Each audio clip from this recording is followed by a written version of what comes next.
Okay, everybody, so this is the tutorial for planar analysis self-portraits.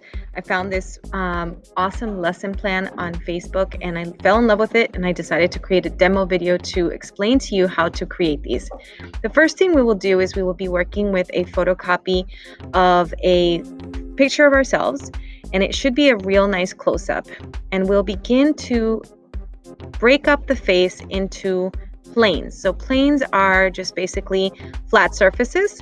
We're going to be thinking of geometric shapes, and each one of the shapes of a face, like you notice I'm working on the eyebrow there, rather than doing a curve, which is the natural shape of the eyebrow, I'm going to be creating a geometric shape.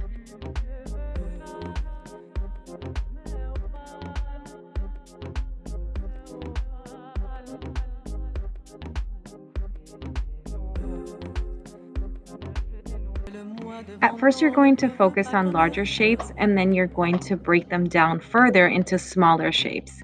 I want you to notice that each area kind of mirrors the side opposite to. The next step is to work with a light table. You are going to take your photocopy and tape it to the back of a drawing paper. I'm using 9 by 12 drawing paper, and I'm taping it so that it doesn't shift and move when I am tracing. Then I'm going to also use blue painter's tape to attach it to the light table. It's great to use the blue painter's tape because it will not leave any glue residue on the table and it will not damage your drawing paper. I've built up my confidence, so instead of using a ruler now, I'm just going to trace those lines that I can see underneath, and I will continue to draw the entire shape of the face, following one plane after the other, and I will deconstruct the entire face and now have my self-portrait in a completely different method with this planar analysis strategy.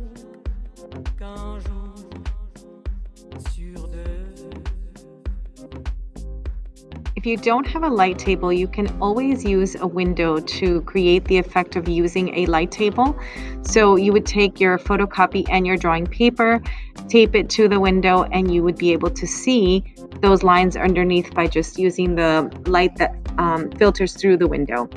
It's not great the way it shows here on the camera, but I guarantee that I was able to perfectly see those lines. So it was very easy for me. It's just difficult to show it on the video, but it was still really successful, and I felt very comfortable using this method as well.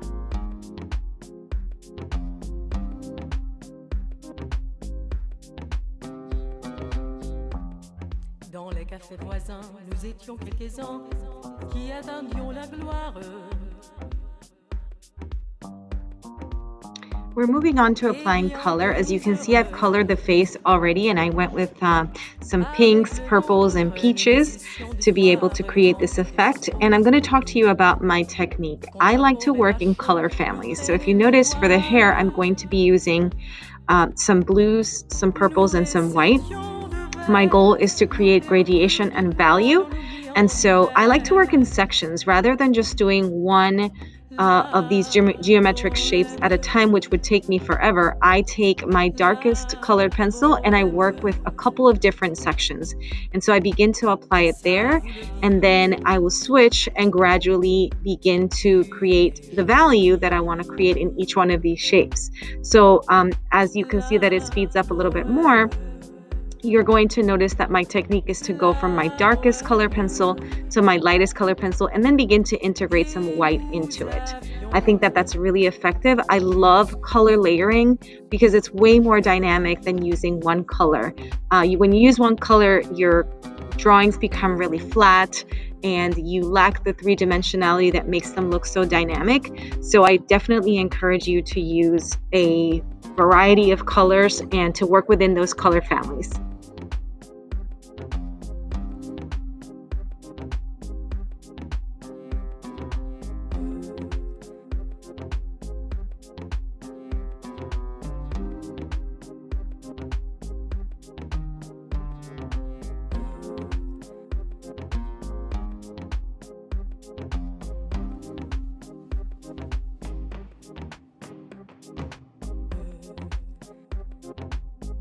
So one more thing I want to mention about the coloring technique, I'm obviously still referencing my original photo, And I'm letting the photo itself guide me in terms of where I need to add darkness and lightness to my coloring.